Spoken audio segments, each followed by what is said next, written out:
Hello and welcome back भन्नुपर्छ होइन। यो चाहिँ रातिको 11-12 बजी यो चाहिँ मसँगै काम गर्ने फान्ज्याङनी हो। मभन्दा ठुलो पदमा तर मभन्दा सानो एजमा चाहिँ। सो यसले घुम्न जाऊँ भन्यो राति 12 बजीतिर।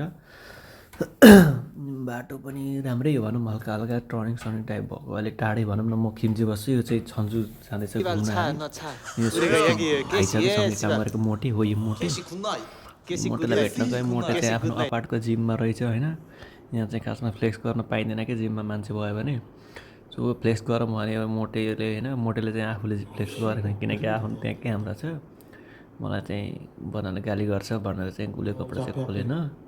त्यसको भाइ मसँगै काम गर्ने चाहिँ खोल्यो कपडा, फ्लेक्स गऱ्यो। फ्लेक्स गरेर केही आउँदैन, चेस्टले साइड चेस्ट फ्लेक्स गर्नु भन्छ, मलाई केही आउँदैन। अनि हल्का फोटोसोटो खिच्यो होइन मोटेसँग। दुई भाइले चुरोट खायो, 3-4वटा चुरोट खाए। चुरोट इज एभ्रिथिङ इज टेम्पोररी, चुरोट इज पर्मानेन्ट जस्तो हो यहाँ चाहिँ। अनि चुरोट खाएर फेरि हामी गयौँ। अनि साथीसँग रेस खेल्यो उसले, रेस खेल्यो। रेस खेल्दा चाहिँ हामीले जित्यौँ हामीले। सो अनि त्यसपछि फेरि साथी र साथीको गर्लफ्रेन्ड आएको थियो, सँग चुरोट खायो। चुरोट खाएर अब साथीलाई बाई बाई गरेर फेरि यता यो क्लब स्लब हो हाम्रो, यता क्लब छ भन्नु। नेपालमा क्लब छ कि नै भनेर सोधिरहेको थियो।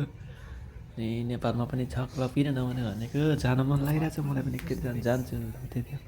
जा भनेर लागिरहेको थिएँ, सँगै जाऊँ भनिरहेको थिएँ। त्यसपछि क्लब सलब घुमेर त्यो छन्जु नै भन्यो क्या।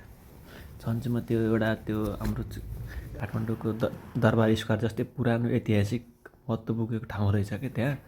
अनि त्यहाँ गएर यो भन्यो। अनि उसलाई फोटो खिचिदिन्छु भन्यो, फोटो खिचिदियो होइन। फोटो खिचिदिने मान्छे नभएर हामीले गेटमा मोबाइल राखेर फोटो खिच्यौँ।